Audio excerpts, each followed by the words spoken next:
Welcome to today's edition of Daytime Dialogues. I have a great honor and a privilege to welcome today Batuya Ungar Sargon. Batuya is sort of a Chicagoan because her parents live in Chicago, not far from our shul, and her mother often davens with us as well. But Batuya has made a great name for herself in the world of journalism. She had served as the opinion editor of The Forward. Those people who read Times of Israel saw her. And most recently, she's now the deputy opinion editor of Newsweek, a magazine that many of us recall and a lot of us still read in its online version. And so, Batuya, thank you for joining me today. I really appreciate this. Oh my gosh, I'm totally honored and humbled and so happy to be here with you. Thank you. Thank you. Batuya has great credentials. She has her PhD from Berkeley. We were just talking a moment ago about her background in Israel, that her family had lived for 10 years in Israel, and she'd gone to Chorev, which is one of the premier high schools in Israel for Dati girls, and also as well to Batuya, which is, most Americans know it as Lindenbaum, because that's the American program. But I want to focus on nowadays and on a lot of your different writing that you do, because it's so wonderful and a little bit different than what a lot of people read elsewhere.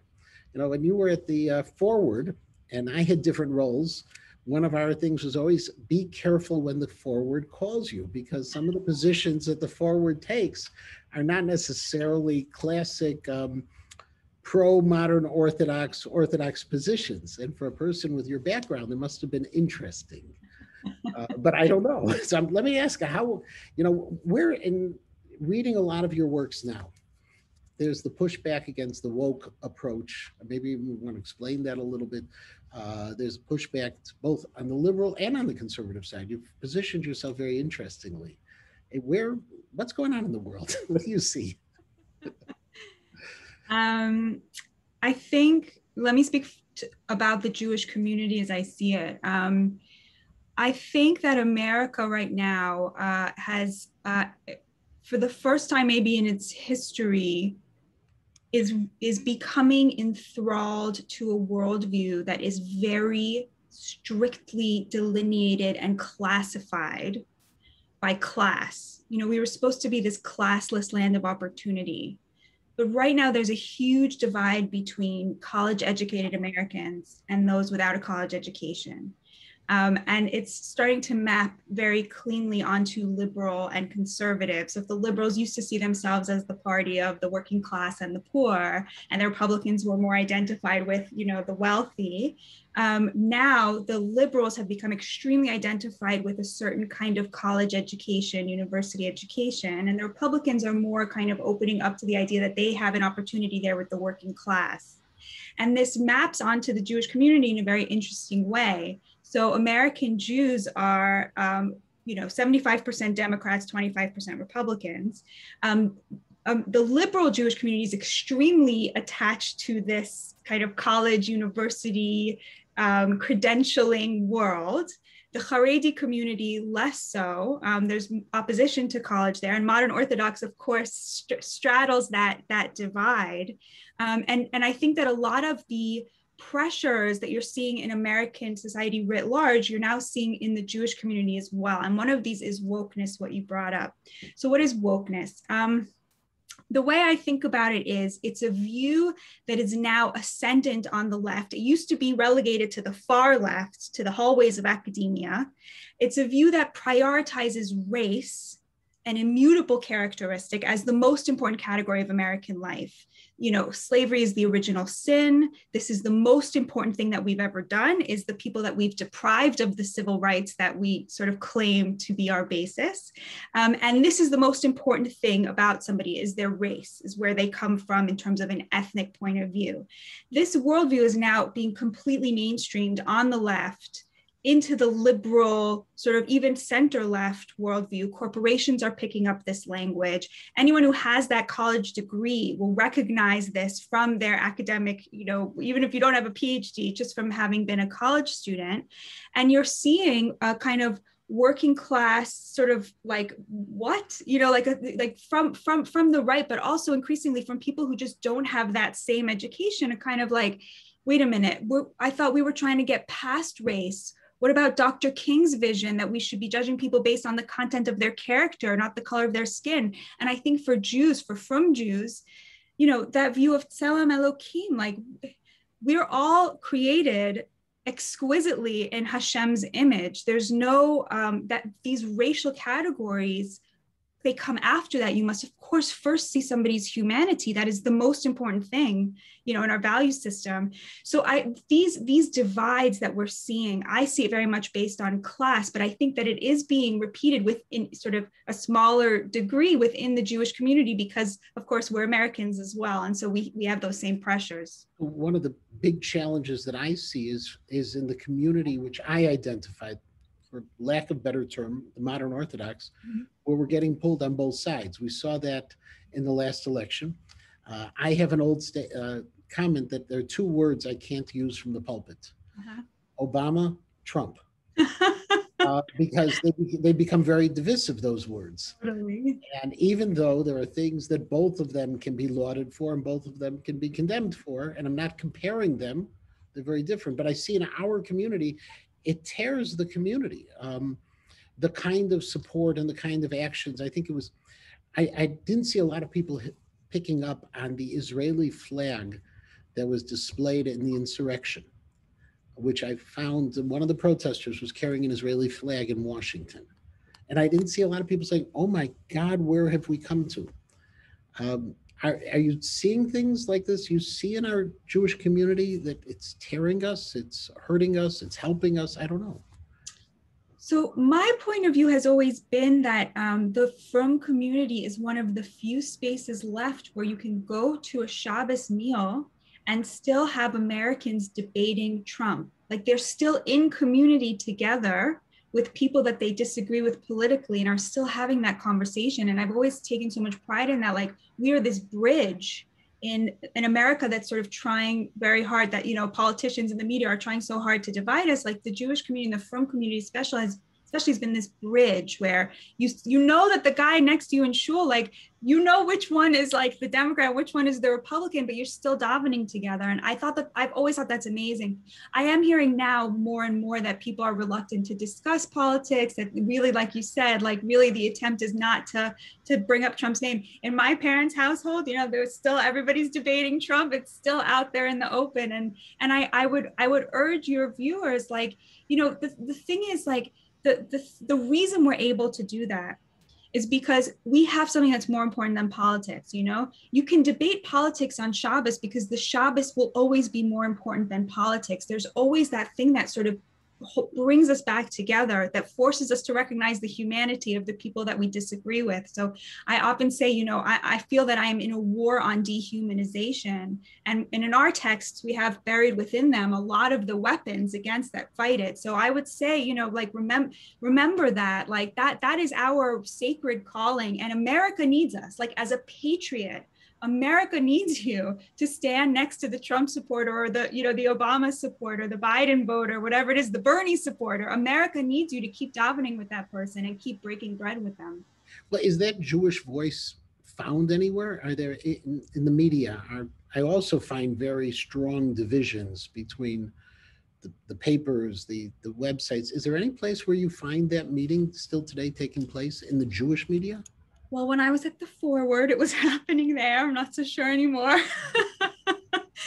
I think the Jewish community is very interesting because the ethnic and racial conversation maps a little bit funnily. So a lot of Jews of color, which is, how you would refer to, people of color, like in the secular world, a lot of Jews of color were the Trump supporters, right? It's like the Iranian Jews, the Azerbaijani Jews, the Cuban Jews, right? Because they understand, what totalitarian actually, regimes look like. And so they see that encroaching from the left, and they actually really appreciated Trump. So in that sense, I'm sure that you have a lot of, within those communities, especially, there's a generational divide where sort of younger Persian Jews, in LA or whatever, are maybe not so enamored of the Republican Party. So I do think that these conversations are happening more at the micro level. As far as a publication, I would say in communities that are super Zionist, it's probably much easier to have the conversation about pro or anti-Trump, because again, if you have a value, this is the secret to having a debate. If you and the person you're debating, the person you disagree with, have a foundational value that is more important than whatever thing comes up, you'll be able to have that debate. And so I, again, would urge your viewers, like, find that thing, insist on that thing, and then you can have that debate, even with family members. Maybe your kid is like, a Bernie supporter and you don't know how to talk to them, like, sit down and remember what it is that unites you as a family, as Jews, as Americans. It will be so much easier to have that debate. And is the debate happening in the broader society? Is it happening, or is it one way or the other? It's become very, to my perspective, it's very bifurcated today. You mean in the Jewish community or in the general community? Is there really debate taking place? I about a year ago, no, it must have been more because of COVID, but maybe a year and a half ago, I went to the South. I was doing some reporting for not my book that's coming out, but a book I wanted to write that nobody wanted to buy because it was about American unity. And I guess it wasn't controversial enough. And I was doing a lot of reporting in the South, and I found this church, this mega church, a white mega church that had, it had joined forces with a historically Black church down the road. And so they had decided that, that this is what God wants. And so they had merged their two churches.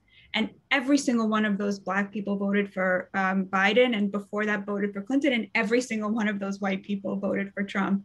And they have committed to having this conversation, to being in community together, to not allowing something as ephemeral as a president to divide them.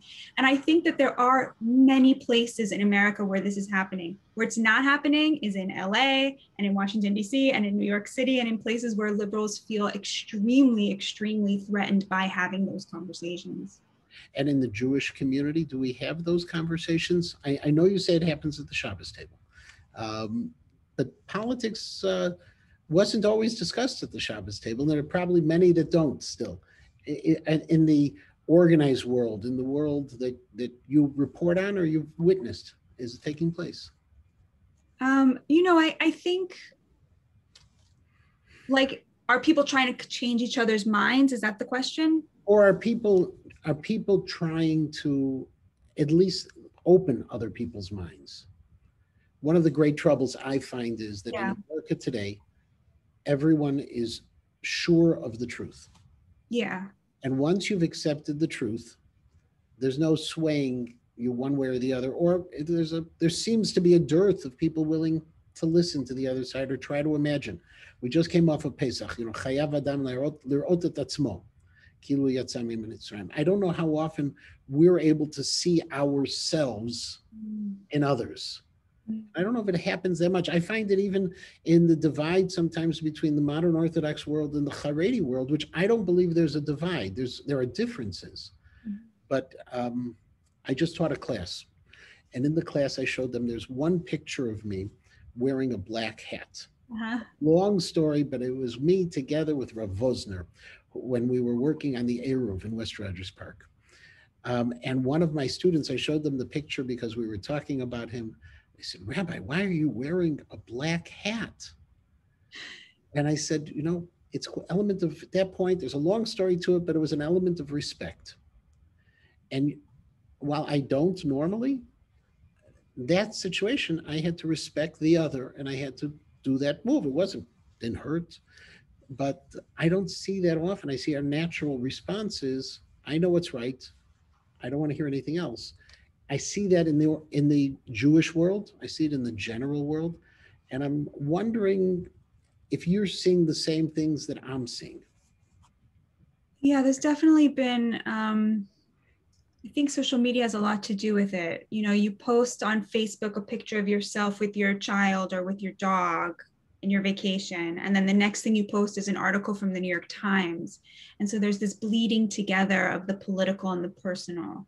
And we've forgotten how to have exactly what you said, like a kind of humility where we are not threatened by views that are different from ours, but curious about them and wish to learn. I do think that in places that put less stock on a certain kind of, college education, a certain kind of credentialing, you have a lot more flow. People are a lot less identified with the kind of information that they have managed to gather and garner.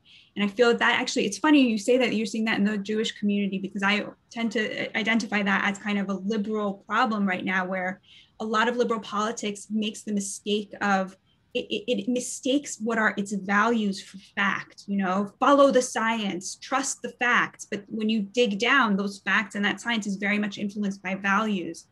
And so those, the things that they consider to be facts are actually their opinions. And so they can't tell the difference between opinion and fact. And you're saying you're seeing that as well, in the Jewish community. I think I see it all the time.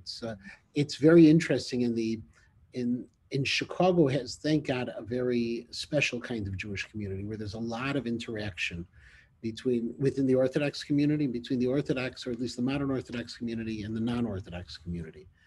And unfortunately, a lot of that interaction only takes place at a leadership level and not at the level of the common membership. Mm-hmm. So people imagine walls that have been built. And those walls sometimes seem to be growing higher and higher. Some of it is the externals, how you dress and how you speak. Do you speak exclusively in one language at a time? Or are you doing your English or your Yinglish or whatever you're going to throw out there? And so I do see that more and more in our community. I don't know if you're seeing it as well, if it's sui generis to Chicago, or if it's world, or if it's national. I would say I think people very often feel we project a rejection onto people who we think are more from than us, for example, right? So somebody chooses to take on an extra thing. It's very easy to feel, oh, they're obviously judging me for not doing that. There's kind of like that psychological component. I think in New York, the divide is really much more between from Jews and the liberal streams. And it really came to a head. There was a lot of violence against from Jews in 2018, 2019. And a lot of the violence was coming from young Black men. The police said it was about 2/3 of it was coming either from sort of teenagers or from mentally ill people. And the liberal Jews, enthralled to this kind of woke point of view, could not bring themselves to stand up for their frum brothers and sisters when the perpetrators of these attacks were considered to be from marginalized communities. And that was a really dark time. Baruch Hashem, it's like there's a lot less of it now. It's not completely over, but it's really kind of much less, but it was really hard to see that. Yeah, and I remember you reporting on it. In fact, I think I remember a conversation you had online about it as well, and those kinds of pieces. If I can switch topics for a moment, just to understand a little bit more of what you do as a deputy editor of opinion. How does a publication, an online publication or a print publication, decide what to have an opinion about? What to write about? I was reading today's opinion pieces just to get ready for today. How do you decide this is the issue we want to do and this is the position we want to take? So we don't actually run editorials, which solves one of those problems. And we didn't at the Forward either. It's really about showcasing, as from my point of view, an opinion section has three main mandates. Number one, it should raise up the voices of the people who have been disenfranchised by the current power structures. So, from Jews, for example, people you don't hear from regularly, Palestinians for our community, we just do not often hear from them in their own words. So, there's like a lot of getting those voices out there to teach us, what are people thinking? The second is to represent the full breadth of legitimate opinion relevant to our community, the full breadth. And what that means really is policing those red lines, like knowing where that line is so you can get right up to it and not stopping, here, right? But also not going over it. And then the third is, I would say, to challenge the readers and the editorial point of view in good faith, to challenge ourselves. And so I feel that what I'm sort of trying to make a pact with my readers, I'm going to force you to read things you disagree with. But in exchange, and out of hakaras hatov for you doing that, I'm going to get the smartest person who agrees with you and make you really proud that that's your point of view. And so it's really all about that, sort of trying to make people feel safe enough to encounter views that they disagree with. As far as choosing the stories, I wake up in the morning, check Twitter, turn on Fox News on this screen and CNN on this screen and go back and forth and figure out what are the big stories of the day. I read the Wall Street Journal, I read the New York Times, and try to say, okay, what are going to be the three main stories of the day, the three main stories of the week, the three main stories of the month, and the three main stories of the year. Because our readers, people don't realize this when they're pitching op-eds, but nobody has to read your op-ed. There's no school assignment. They're doing it in their free time and they're doing it on their phone. So you're literally competing with like the entire internet, every show they're watching on Netflix, everything, every recipe they're considering, maybe also their dafyomi. You're really competing with everything there. So you really owe them the right. You have to reward their curiosity. You have to let them know this is going to be relevant to what everyone else in your social media feed is already arguing about. It's going to answer a big question you're already asking yourself, and it's going to come from a unique point of view that you hadn't already considered. But let's go back to the second group, and that the red lines. You want to go right up. How do you decide where the red line is? That is the question. I always say this is like the full breadth of legitimate opinion, and everyone's like, well, who decides what's legitimate? And I'm like, that's the job. That is the job, is to figure out. And I have crossed them. I have made mistakes, and you really, it's not just about having platform someone you shouldn't. It's about the sacrificing the trust the reader gave me. I mean, it's really painful when you realize that they trusted you not to step over the line, and you did. Sometimes I step over the line. They think I've stepped over the line and I don't agree. And I could tell you a really interesting story, which is we ran a piece. A guy pitched me, he said, I've worked in 6 Jewish day schools. I want to write a piece about how they're teaching dual loyalties. And it's really bothering me because we do Hatikva, but we don't, they all do Hatikva, but they don't do the Star Spangled Banner. That he had a whole list of complaints. And I thought it was because he had been to so many, we fact checked that he had really taught at all these schools. It seemed like a really important piece. Now, there was a huge backlash because people thought that he was a lefty. It turned out he was a chassid. And he was just so annoyed that his Torah class, that his Chumash class, that his Navi class kept getting canceled for, some Yom HaAtzmaut thing. Like he just couldn't.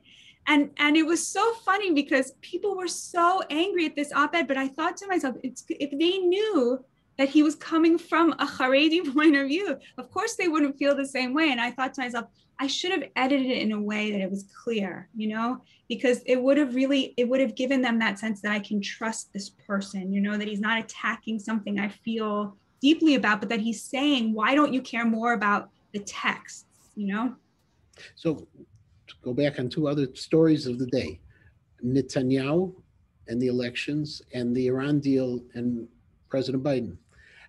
How are you shaping those stories? In Newsweek, I'm sure they both appear in both Newsweek because they're newsworthy for the general American public. Where are the lines? How do you try to shape that conversation? Let's take the Iran first. Iran. Okay. So for the Iran deal, yeah, we don't really do a lot of Israel stuff. I'll be honest, even at the forward, American Jews, they're very invested in Israel's existence. They're very invested in Zionism, and they're very invested in threats like BDS, but they couldn't name 3 members of Knesset. They really are not very invested in like what's happening within Israel.